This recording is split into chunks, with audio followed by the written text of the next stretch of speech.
Olá, pessoal.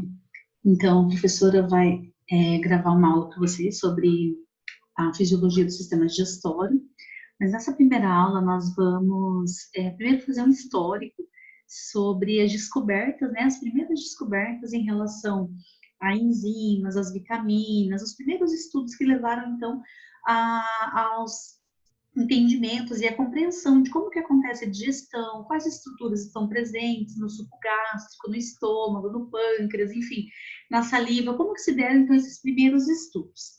Então, nós vamos fazer primeiro um breve histórico, depois, né, nas próximas aulas, nós vamos chegar, então, na parte propriamente da fisiologia e da comparação entre os grupos, né, invertebrados e os vertebrados.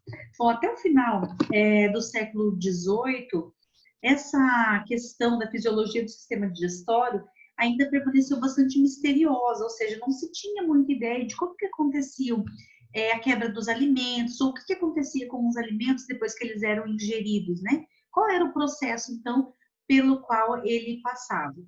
Então, até meados ali do século XVIII, ainda havia um mistério em relação a isso.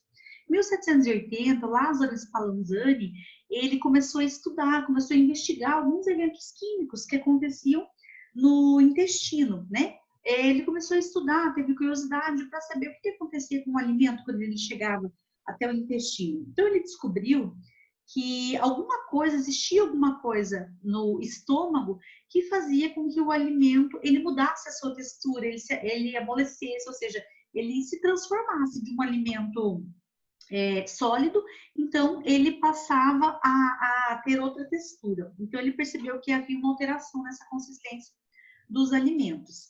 E como que ele fez isso? Bom, primeiro, Spallanzani coletou, então, conteúdos do estômago de animais vivos. Mas como que ele fez isso?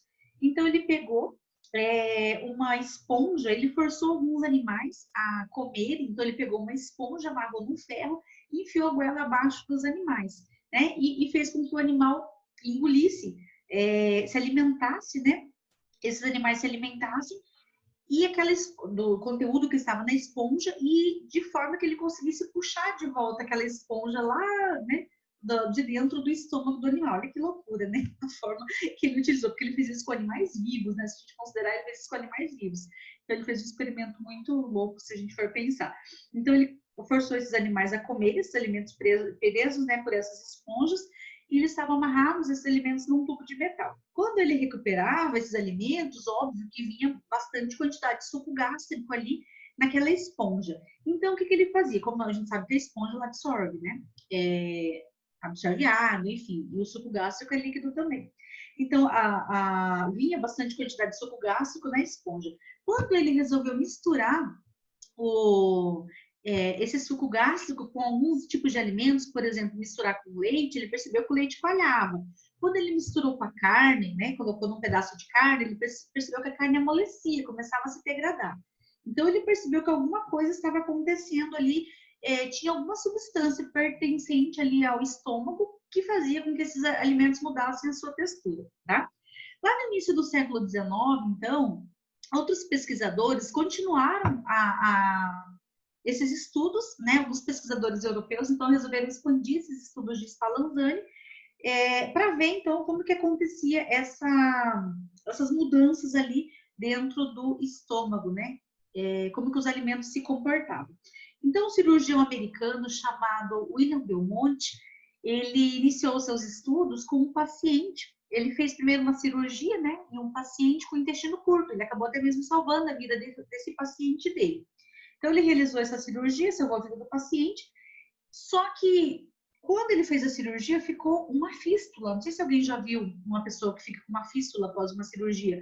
É uma abertura. E através dessa abertura, desse orifício que ficou ali no paciente do Belmonte, fica em toda a cavidade abdominal, então era possível ele conseguir ter acesso ao suco gástrico, né? Era possível ele ter acesso a toda a região abdominal ali onde ficava o estômago desse paciente. Então, isso permitiu que ele conseguisse coletar sucos gástricos, né, desse paciente em momentos diferentes da alimentação, antes da alimentação, depois de um tempo, alimentou, passou 10 minutos, passou uma hora, enfim. De acordo com o tempo que ia passando, ele conseguia ir coletando suco gástrico e ele conseguia observar o que acontecia ao longo desse tempo, certo? Então, ele conseguiu observar em vários momentos, através dessa fístula. E a fístula, até hoje, né, a gente tem casos que as pessoas permanecem algum tempo com fístulas para fazerem experimento. Em animais, né, acontece bastante, o animal fica com uma fístula e aquela abertura acaba dando acesso, né, para a pessoa que está fazendo o experimento conseguir coletar o material que precisa, isso com o bicho vivo, né, com o animal vivo mesmo. Em 1820, foi descoberto, então, que o suco gástrico dos animais que não estavam alimentados, ou seja, que não tinham recebido algum tipo de alimento, que estavam em jejum, era neutro, ou seja, não tinha uma acidez. Porque nós sabemos que hoje nós sabemos, né, que o pH do estômago, do suco gástrico, é por volta de 2, né? Ele é muito baixo. Mas o suco gástrico dos animais em jejum era neutro. E ele só se tornava ácido após a alimentação. Então, hoje nós sabemos que isso se dá graças às enzimas, né, que utilizam, então, o alimento ali como substrato para fazer a degradação. Isso graças às enzimas, mas até então não se sabia antigamente. Então, Belmonte, ele estabeleceu que o quê? Que a acidez, por si só, ela era insuficiente para explicar como que o suco gástrico digeria os alimentos. Ou seja, quando o alimento entrava no estômago da pessoa, o suco gástrico se tornava ácido, beleza. Mas como que acontecia isso? Por qual mecanismo, né? Hoje nós sabemos que são as enzimas que fazem isso. Por exemplo, a pepsina quebra a proteína, a amilase quebra o amido. Hoje nós sabemos que acontece dessa forma, mas antigamente não se tinha essa ideia. Em 1836, Theodore Chavan, ele considerou que o suco gástrico continha essas substâncias químicas e ele deu o nome de pepsina. Mas na cabeça dele, só tinha pepsina. Era uma substância que era capaz de digerir os alimentos. Então, a pepsina poderia digerir amido, lipídio, proteínas, enfim, todos os tipos até vitaminas, enfim, todos os tipos de substâncias que chegavam ao estômago, de acordo com a ideia de Chavan, poderiam ser digeridas, né, ou quebradas pela presença da pepsina. Então, na ideia dele até então, era assim que acontecia. Em meados, então, do século XIX, foi considerado, então, que todos os sucos, né, tanto o suco digestivo, suco gástrico, do pâncreas, que é o suco pancreático, que nós sabemos, né, o suco gástrico do estômago, a saliva mesmo, né, todos esses líquidos continham diferentes capacidades digestórias. Isso lá em meados do século XIX, se entendeu. Que eles continham diferentes capacidades digestórias e digerindo outras substâncias. Então, como isso acontecia como resultado das suas distintas substâncias químicas. Então, como esses líquidos tinham diferentes substâncias químicas presentes nele, ele conseguia, então, dissolver diferentes substâncias. Por exemplo, a amilase salivar, ela não vai digerir proteína, ela digere somente o amido. A protease vai digerir só proteína, a lipase digere só lipídio, a lactase digere só lactose, assim por diante. Então, isso entendeu-se, né, que isso acontecia só lá no final do século XIX. Já nos anos 1920, de 1920 a 1930, entendeu-se que o lado metabólico da fisiologia digestória, a partir dessas descobertas, né, tornou-se uma paixão para os enzimologistas, ou seja, eles descobriram, então, muita coisa interessante nesse processo aí de estudo, né, da fisiologia digestória. Então, foi o tempo, como se fosse um tempo áureo, né, um tempo, assim, que foi bastante importante para esses estudos. Então, esses anos foram interessantes, né, importantes para conseguir entender como que estava acontecendo essa digestão, enfim, por quais mecanismos que isso acontecia. E depois foi conhecido também em relação ao metabolismo, à fisiologia da digestão, em relação às vitaminas. Por quê? Muitos marujos, muitos marinheiros que saíam em embarcações, ficavam muito tempo fora, tinham muitas doenças, porque tinha uma dieta muito restrita em relação, comiam ou só arroz, ou só, enfim, só alguns alimentos que não eram perecíveis, né? Alguns alimentos que duravam mais tempo nas embarcações, então não se levava fruta, legumes, enfim, alimentos que acabavam estragando mais rápido. Então, o que acontecia? Eles perceberam que nos marujos, principalmente, acontecia o quê? A degeneração de tecidos da gengiva, da mucosa, né, bucal, ocorriam sangramentos no nariz, ressecamento das mucosas, e foi entendido que, depois de muito tempo, que tudo isso era causado por falta de algumas substâncias presentes no corpo, ou seja, a dieta pobre em algumas substâncias, então causava algumas doenças, né? E até mesmo sangramentos ali das mucosas. E essa doença em especial é o escorbuto, né, que é causada pela falta da vitamina C, ou a deficiência da vitamina C, e depois também em outras embarcações ocorriam outros problemas, como a perda de funções dos músculos, dos nervos, que também foi associado, depois de muito tempo, com a deficiência em vitaminas do complexo B, né? No caso, a tiamina. Então, que causa uma doença chamada de beriberi. Então, é bastante interessante a gente entender, né, como que foi acontecendo esse processo das descobertas. Então, primeiro foi a questão ali dos sucos gástricos, da presença das enzimas, né, que hoje nós sabemos que são as enzimas, presentes, então, e interessante a gente pensar também a forma com que foi descoberto isso, né, fazendo estudos com animais vivos, ou até mesmo tendo acesso a fístulas abertas de pessoas. Hoje já não é feito assim, se faz as análises no laboratório, né? Não precisa mais agir de forma tão invasiva, como no caso dos animais vivos ali.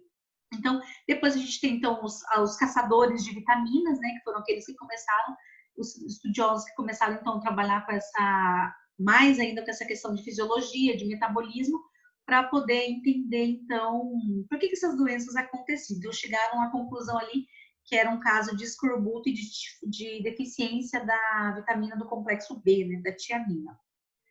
Bom, então todos os tipos de estudos, nesse sentido, forneceram então ligações importantes em relação ao processo digestivo, em relação aos mecanismos de nutrição, né, como ocorre o processo de biossíntese, ou seja, de formação de moléculas no nosso organismo. Então, essa parte é mais um histórico mesmo, que vem aqui no livro do Morse, que eu preparei a nossa aula baseada nele, para a gente entender como que aconteceram essas descobertas iniciais, né? Porque hoje é muito fácil, a gente entende como que funciona, mas teve toda uma situação de estudo, né? Para se chegar a essa conclusão. Bom, mais diretamente sobre a fisiologia digestória, então, os animais, eles usam combinações, né, de processos mecânicos e sensoriais para adquirir os seus alimentos. Então, basicamente, a fisiologia digestória ela está relacionada a todos os tecidos que são utilizados, que contribuem, então, para fazer a quebra física e a quebra química dos alimentos. O sistema sensorial, tanto o olfato, a visão, a audição, considerando ali os animais, os predadores, né? Eles têm que estar totalmente atentos ao tipo de ambiente que eles estão e a presença de presas, né, de possíveis alimentos. Então, eles acabam utilizando de forma bastante criteriosa esse sistema sensorial para buscar o seu alimento. Então, essa fisiologia do sistema digestório está muito relacionada com a forma que é buscado esse alimento, né?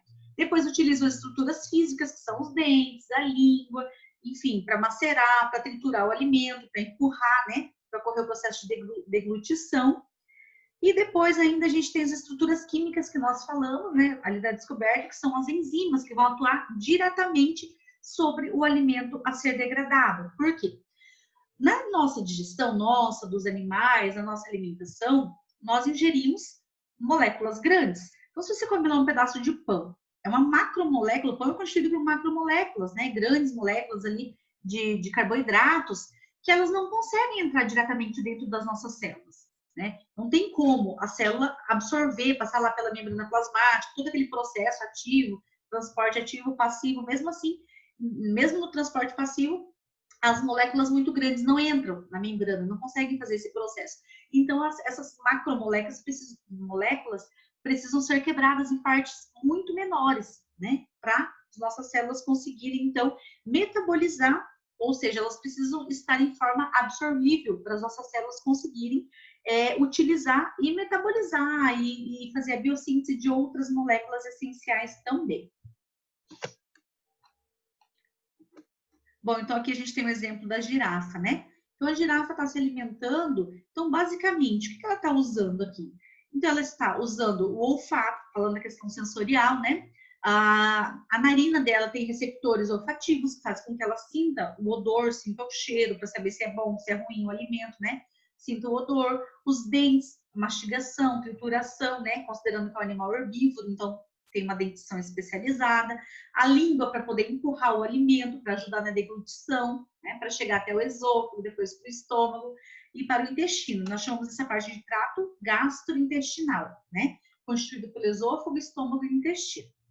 E aí nós temos o que? Basicamente, a detecção de nutrientes, a digestão química, o processamento químico e a assimilação ou a absorção lá no intestino delgado e depois a excreção. Considerando que ainda esses animais herbívoros, eles têm ajuda de organismos que fazem a quebra da celulase, né? Porque esses animais, eles não possuem, assim como nós, não possuem uma enzima, ainda não foi descoberto, né? Ainda não foi descoberto porque não existe ainda um gene que faz que produza esse tipo de enzima, que é a celulase. Então, todos os animais herbívoros, onívoros, que se alimentam de celulose, eles precisam da ajuda de outros organismos, né, da simbiose com outros organismos, para conseguir fazer a digestão da celulose, tá? Então, esses organismos, eles têm a enzima chamada celulase, e aí, isso para os mamíferos, né, não tem. Então, esses organismos, eles têm, no caso, bactérias, alguns fungos, então eles têm essa enzima chamada celulase, que faz, então, a quebra da celulose, para que seja absorvido, então, os nutrientes ali para o organismo. Então, só para a gente entender aqui, né, a gente tem todo o processo, a girafa se alimentando, mas tem muito mais envolvido, né, do que só a mastigação e a dentição. É toda uma questão sensorial, visual, de enxergar o alimento, de ficar de olho, né, atento, ver se aparece algum predador, enfim, é todo um processo ali de alimentação que ela tem que passar. Utilizando, né, toda a maquinaria disponível, então, para essa alimentação. Bom, a sequência, então, dos processos de aquisição e absorção de nutrientes, ela vai iniciar quando a maquinaria sensorial, como eu falei, por exemplo, no caso de insetos, eles têm a percepção do ambiente de acordo com as suas antenas, vão tateando ali no ambiente. Então, esse processo de aquisição e absorção de alimentos ocorre, no caso dos insetos, utilizando as antenas, ou no caso das enguias, né, peixes elétricos, utilizam, então, toda a estrutura elétrica, né, sensorial ali, para recrutar, para localizar o alimento. Então, esse processo de aquisição e absorção é muito mais amplo, né, do que simplesmente o animal encontrar o alimento e mastigar. Então, depois de localizado o alimento, ele tem que ser capturado, certo? E ele vai ser capturado com o animal utilizando anatomia especializada, ou seja, toda a sua maquinaria para ele conseguir capturar o alimento. Por exemplo, as lagostas, elas possuem pinças, então elas vão capturar, a pinça é um órgão que ela utiliza, o membro, né, que ela utiliza então para prender o alimento. Então, exemplo das lagostas, as pinças. As águias vão utilizar as garras para poder prender o alimento, e isso muitas vezes acontece ao longo do voo. Os insetos também possuem probóscides que eles vão utilizar para poder agarrar o alimento e assim por diante. Então, essa sequência de aquisição e absorção de nutrientes, ela só é possível graças a estruturas especializadas que os animais trazem para conseguir, então, se alimentar. Então, eles fazem uso dessa maquinaria para poder capturar o seu alimento. Depois de adquirido o alimento, ou seja, depois dele passar por esse processo, conseguir agarrar, enfim, depois de adquirido o alimento, esse alimento tem que ser mecanicamente quebrado. Então, nesse caso, de acordo com o hábito alimentar do animal, se é herbívoro, tem dentição especializada, se é carnívoro, enfim, se é um animal hematófago, vai ter todo o aparato especializado para esse tipo de alimentação.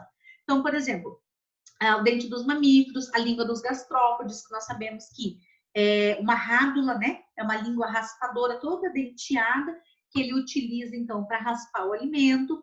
Esses processos químicos são utilizados, então, para converter esses itens alimentares em macromoléculas e pequenas moléculas. Então, depois de mecanicamente quebrado o alimento, né? Ou triturado, então, vão ocorrer processos químicos para converter as macromoléculas, ou seja, moléculas muito grandes, em moléculas menores, tá?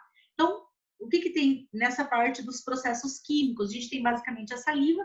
Então, por isso que nos mamíferos nós dizemos, né, na espécie humana, que a digestão do amido começa na boca. Por quê? Porque a amilase salivar já vai diretamente, né, atacando o amido na nossa boca para fazer a quebra do amido, né, em maltase. Então, basicamente, a gente tem o amolecimento do amido, a digestão química, então, nesse caso ali é enzimática, e ela acontece inicialmente no exterior, né? Não é dentro ainda das nossas células. Na boca, então, a gente considera ainda uma digestão externa.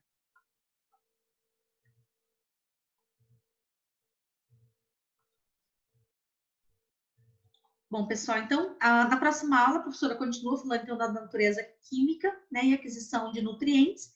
Como que os organismos fazem, então, para adquirir os seus nutrientes? Como que eles fazem, então, para trazer para dentro esses nutrientes que são essenciais para todo o metabolismo celular, para reprodução, para crescimento e assim por diante.